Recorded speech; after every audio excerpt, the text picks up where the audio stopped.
Mindful Life with yours truly, Waylon Lewis, an Elephant Journal series, is honored to be brought to you by Aspiration, the ethical alternative to your bank. Aspiration can get you 2% on your savings and 0 ATM fees anywhere in the world. They offer bonus rewards for spending at socially conscious businesses. Sign up at aspiration.com and help make more podcasts and videos via the Mindful Life possible. Okay, let's start with a bow. Come back to the present moment. Take a good posture. Eyes can be open, down a little bit. Remember where you are. Feel your body. Touch in with your breath. And with a bow, give it all away. So, I'm an idiot. I like to talk about how I'm an idiot. I hope, number one, that it's pretty accurate that I'm an idiot, and number two, that I hope in reminding people that I'm an idiot, it dissolves the theism that can come to anyone, either in real life or online, when you have a platform, which I do. And we're having a little accident here because I'm an idiot. My phone just fell over.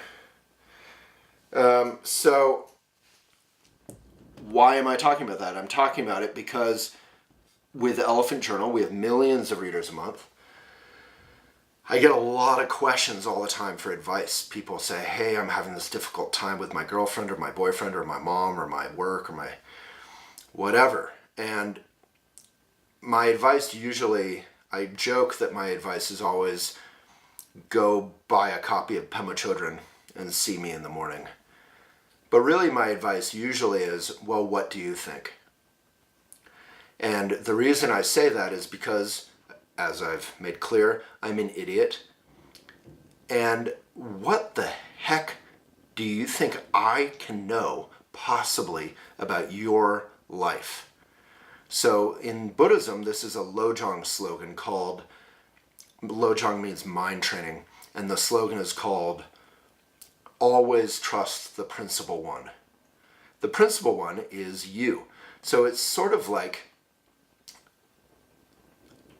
analogous to saying, you know, this is going to be the most disgusting analogy ever. I have no idea why this came to mind, but it's like taking a photo of your poop, texting it to someone who you don't know, and then saying, what do you think about my stool? How healthy am I? And it's, you know, it's a grainy photo. Thank God you can't see it clearly. And I get this photo and I look at it. I'm like, first of all, I have no idea what you've been eating. I have no idea if you've been stressed out. I have no idea. I'm not a doctor. You know what you've been eating. You know if you've been stressed out, and you are not a doctor. So it's good on the one hand to ask for advice from people who maybe can be helpful. But on the other hand, it's really powerful. You want to talk about self-care or Maitri. We have a podcast and video about Maitri, M-A-I-T-R-I, M-A-I-T-R-I, my favorite word. To learn to ask yourself, and you have to train yourself to be honest with yourself, because in Buddhism, Trungpa Rinpoche reminds us that self-deception is the greatest enemy. So if you say, that total jerk boyfriend, girlfriend, I'm so sick of them, I'm glad they're out of my life, they were always abusive to me, blah, blah, blah. Maybe number one, it's true. So there's no sense that I'm making fun of you for hypothetically saying that.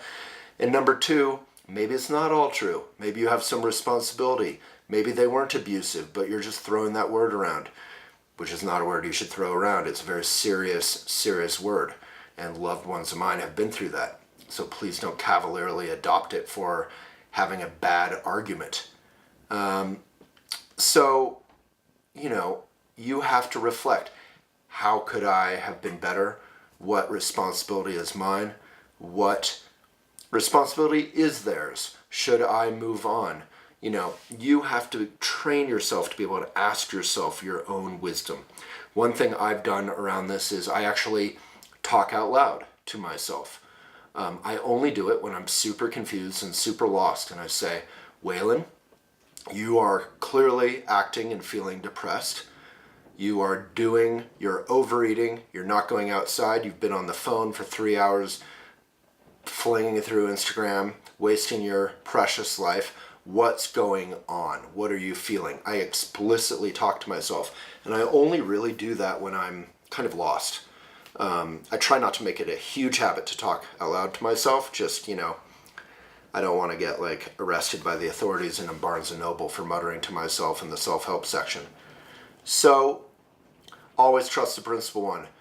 In Buddhism, when I would meet with my meditation instructors, they would always calmly look at me and say nothing.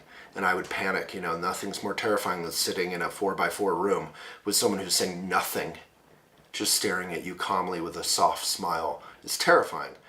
You want to fill the space. If I stop talking for a minute right now,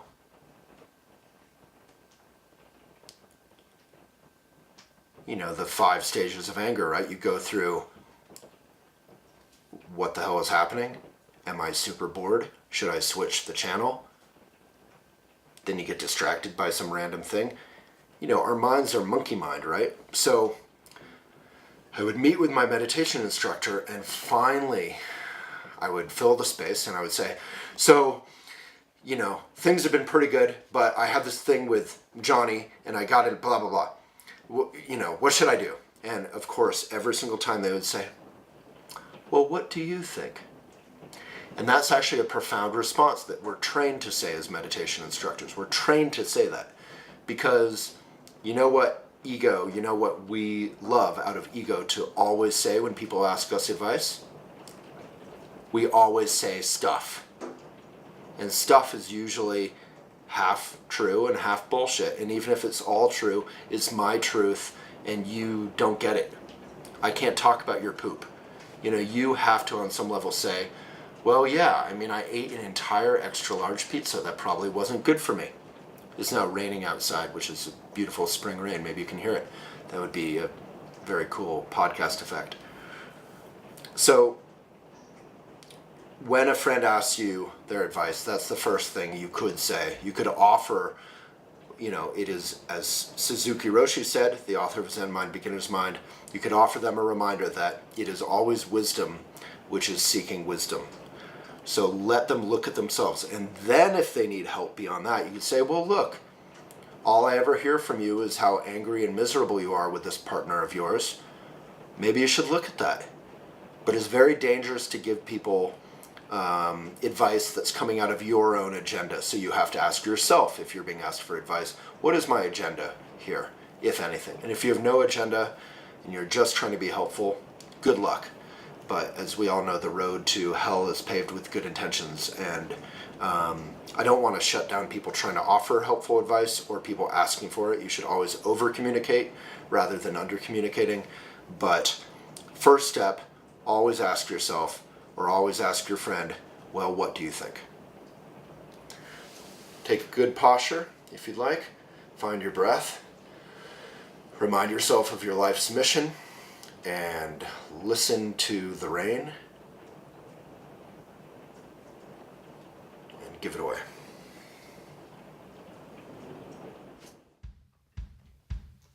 Thank you to our ethical sponsor, Aspiration. Please check out aspiration.com and help to make more Mindful Life videos and podcasts possible.